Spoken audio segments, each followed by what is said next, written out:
មានអ្វីសប្បាយដែលបានជួបជុំម៉ែឪបងប្អូនញាតិមិត្តចិត្តខាងភូមិផងរបងចិត្តគ្នានោះទេជាពិសេសនៅរដូវចូលឆ្នាំខ្មែរគេលេងឈូងទាញព្រាន់បោះអង្គុយកំឡោះក្រមុំផ្ដុំជុំគ្នាសប្បាយ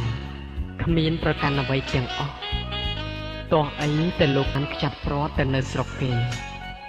កម្មអីបង្រាត់លោកឲ្យចាក់ឆ្ងាយពីស្រុកកំណើតធ្លាប់ជុំជុំគ្រួសារដីគេពីដូនតា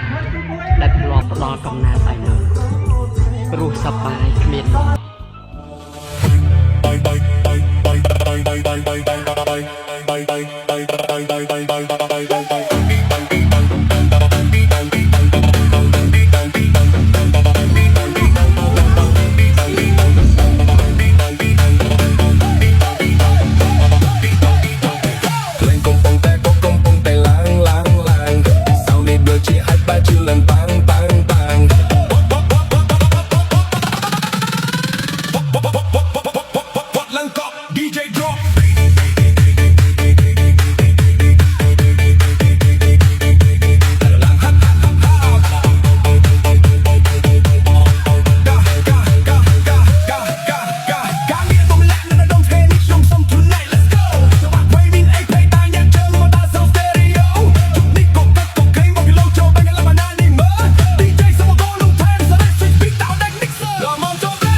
Pokilo Jody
សូមថ្លែងអំណរគុណយ៉ាងក្រៃលែង